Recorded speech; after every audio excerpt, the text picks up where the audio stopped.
হরে কৃষ্ণ।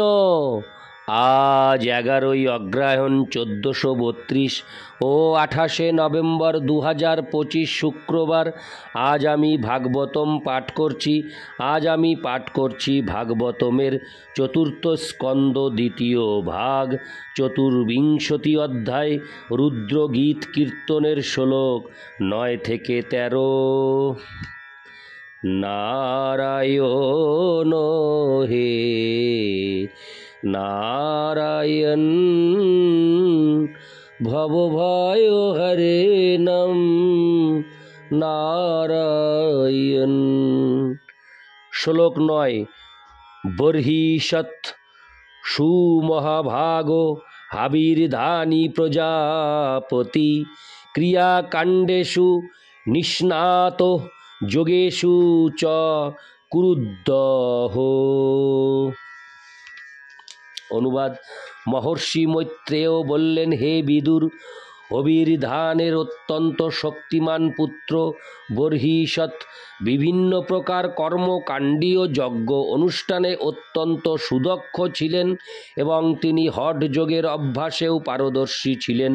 তার মহৎ গুণাবলীর প্রভাবে তিনি প্রজাপতি রূপেও পরিচিত হয়েছিলেন। তাৎপর্য: সৃষ্টির প্রারম্ভে জীবের সংখ্যা অধিক ছিল না, তাই সন্তান উৎপাদন করা এবং জনসংখ্যা বৃদ্ধি করার জন্য অত্যন্ত শক্তিশালী জীব অথবা দেবতাদের প্রজাপতি রূপে নিযুক্ত করা হয়েছিল। বহু প্রজাপতি রয়েছেন। ব্রহ্মা, দক্ষ এবং মনুও প্রজাপতি রূপে পরিচিত। অবির্ধানের পুত্র বর্হিষৎও তাদের মধ্যে একজন ছিলেন। ইতি শ্লোক 9। শ্লোক 10। যস্যেদং দেবযজনো মনুযজ্ঞং বিতন্নত প্রাচীনাগ্রৈ কুশৈরাশীদাস্ত্রিতং। হরে কৃষ্ণ। কুশৈরাশীদাস্ত্রিতং বসুধাতলম। অনুবাদ। মহারাজ বর্হিষৎ পৃথিবীর সর্বত্র বহু যজ্ঞ অনুষ্ঠান করেছিলেন। তার প্রভাবে পূর্বাগ্র কুশ দ্বারা ধরণীতল আচ্ছাদিত হয়েছিল। তাৎপর্য: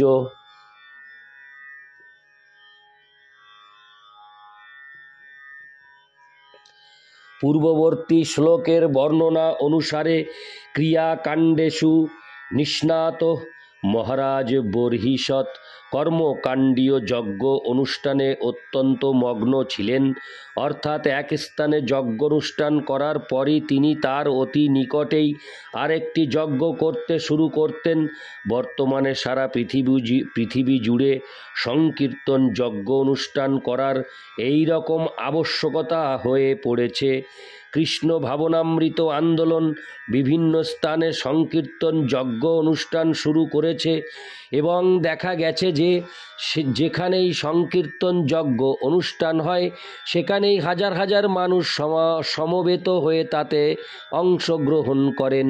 এই সূত্রে যে অচিন্তনীয় কল্যাণ লাভ হয় তা সারা পৃথিবী জুড়ে প্রচলিত করা উচিত। কৃষ্ণ ভাবনামৃত আন্দোলনের সদস্যদের কর্তব্য একের পর এক সংকীর্তন যজ্ঞের অনুষ্ঠান করা, যাতে সারা পৃথিবীর সমস্ত মানুষেরা পরিহাসের ছলেই হোক অথবা নিষ্ঠা সহকারেই হোক যেন হরে কৃষ্ণ কৃষ্ণ কৃষ্ণ হরে হরে, হরে রাম রাম রাম হরে হরে এই হরে কৃষ্ণ মহামন্ত্র কীর্তন করেন। তার ফলে তাদের হৃদয় নির্মল হবে। ভগবানের দিব্য নাম, হরের নাম এতই শক্তিশালী যে তা পরিহাস ছলে অথবা নিষ্ঠা সহকারে যেভাবেই কীর্তন করা হোক না কেন, এই দিব্য শব্দ তরঙ্গের প্রভাব সমভাবে বিতরিত হবে। বর্তমান যুগে মহারাজ বর্হিষতের মতো একের পর এক যজ্ঞ অনুষ্ঠান করা সম্ভব নয়, কিন্তু সংকীর্তন যজ্ঞ অনুষ্ঠান করা সম্ভব, কেননা তাতে কোনো অর্থ ব্যয় করতে হয় না। যে কোনো ব্যক্তি যে কোনো স্থানে বসে হরে কৃষ্ণ কৃষ্ণ কৃষ্ণ হরে হরে, হরে রাম রাম রাম হরে হরে কীর্তন করতে পারেন। যদি সারা পৃথিবী হরে কৃষ্ণ মহামন্ত্র কীর্তনের দ্বারা প্লাবিত হয়, তাহলে সকলেই পরম সুখী হবে। ইতি শ্লোক 10। শ্লোক 11। সামুদ্রিং দেব দেবোক্তামুপয়েমে শতদ্রুতিম জাং বৃক্ষ চারু সর্বাঙ্গীন কিশোরীং সুষ্টলঙ্কৃতাম পরিক্রমন্তিমুদ্দাহে চকমেহগ্নি সুকিমিব।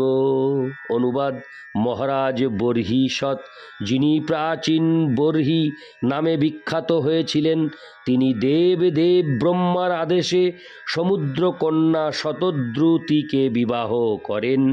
তার দেহের প্রতিটি অঙ্গ অত্যন্ত সুন্দর ছিল এবং তিনি ছিলেন নবযৌবন সম্পন্না, সুন্দর অলঙ্কারে ভূষিতা হয়ে। বিবাহের সময় তিনি যখন অগ্নিকে প্রদক্ষিণ করছিলেন, তখন অগ্নিদেব তার প্রতি অত্যন্ত আকৃষ্ট হয়ে তাকে কামনা করেছিলেন, ঠিক যেমন তিনি পূর্বে সুকিকে অভিলাষ করেছিলেন। ইতি। হরে কৃষ্ণ। তাৎপর্য: এই শ্লোকে সুষ্টলঙ্কৃতম শব্দটি তাৎপর্যপূর্ণ। বৈদিক প্রথা অনুসারে বিবাহের সময় কন্যাকে মূল্যবান শাড়ি ও অলঙ্কারে অত্যন্ত সুন্দরভাবে ভূষিত করা হয় এবং বিবাহের সময় বধূ বরকে 7 বার প্রদক্ষিণ করে। তারপর বর বধূর শুভদৃষ্টি হয় এবং তারা পরস্পরের প্রতি আজীবন আকৃষ্ট হয়। বরের কাছে বধূকে যখন অত্যন্ত সুন্দরী বলে মনে হয়, তখন সেই আকর্ষণ অত্যন্ত দৃঢ় হয়। শ্রীমদ্ ভাগবতে বলা হয়েছে যে পুরুষ হরে কৃষ্ণ শ্রীমদ্ ভাগবতে বলা হয়েছে যে পুরুষ ও স্ত্রী স্বাভাবিকভাবেই পরস্পরের প্রতি আকৃষ্ট হয় এবং যখন তারা বিবাহের বন্ধনে আবদ্ধ হয়, তখন সেই আকর্ষণ অত্যন্ত দৃঢ় হয়। এইভাবে সুদৃঢ় রূপে আকৃষ্ট হয়ে বর সুন্দর গৃহস্থালী স্থাপন করে এবং অন্ন উৎপাদনের জন্য সুন্দর ক্ষেত্র তৈরি করে।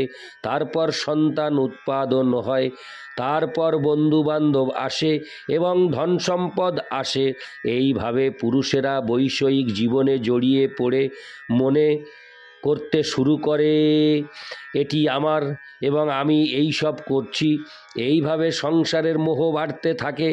এই শ্লোকে সুকিম ইব শব্দটিও তাৎপর্যপূর্ণ, কারণ শতদ্রুতি যখন বর প্রাচীন বর্হিকে প্রদক্ষিণ করছিলেন, তখন অগ্নিদেব তার প্রতি অত্যন্ত আকৃষ্ট হন।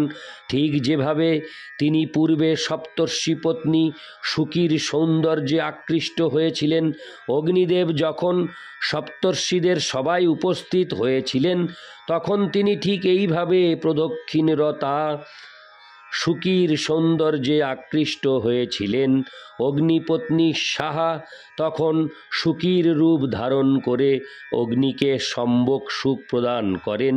কেবল অগ্নিদেবই নন, ইন্দ্ররাজ হরে কৃষ্ণ দেবরাজ ইন্দ্র, এমনকি ব্রহ্মা শিব আদি অতি উন্নত স্তরের দেবতারা পর্যন্ত যৌন আবেদনের দ্বারা যে কোনো সময়ে অভিভূত হন। জীবের মৈথুন আকাঙ্ক্ষা এতই প্রবল যে কেবল যৌন আকর্ষণের দ্বারাই সমস্ত জড় জগৎ পরিচালিত হচ্ছে। এই যৌন আকর্ষণের ফলেই জীবকে জড় জগতে বদ্ধ হয়ে বিভিন্ন প্রকার শরীর গ্রহণ করতে হয়। পরবর্তী শ্লোকে এই যৌন আকর্ষণ আরও স্পষ্টভাবে বিশ্লেষণ করা হয়েছে। ইতি শ্লোক 11। শ্লোক 12।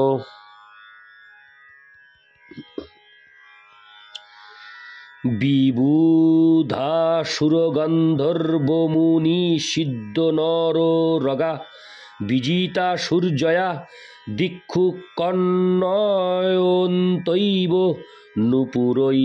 অনুবাদ: শতদ্রুতির বিবাহের সময় অসুর, গন্ধর্ব, মুনি, সিদ্ধ নর ও নাগেরা অত্যন্ত মহান হলেও সকলেই তার নূপুরের কিঙ্কিণী ধ্বনির দ্বারা মোহিত হয়েছিলেন।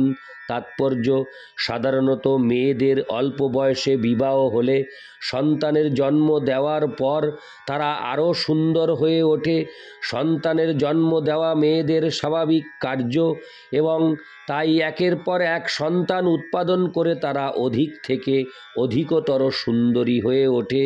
কিন্তু শতদ্রুতি এতই সুন্দরী ছিলেন যে তার বিবাহ অনুষ্ঠানের সময় তিনি সমগ্র ব্রহ্মাণ্ডকে আকৃষ্ট করেছিলেন।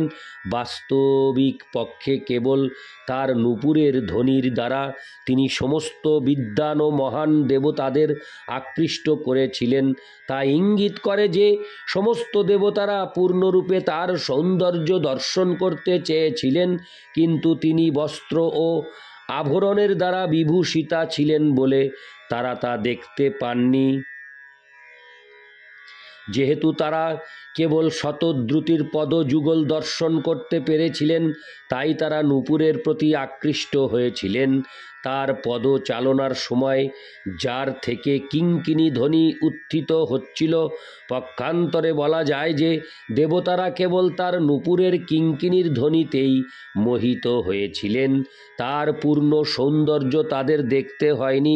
কখনো কখনো দেখা যায় যে মানুষ রমণীর হাতের চুড়ির অথবা পায়ের নূপুরের শব্দ শুনে অথবা কেবল তার শাড়ি দেখে কামোদ্দীপ্ত হয়ে ওঠে।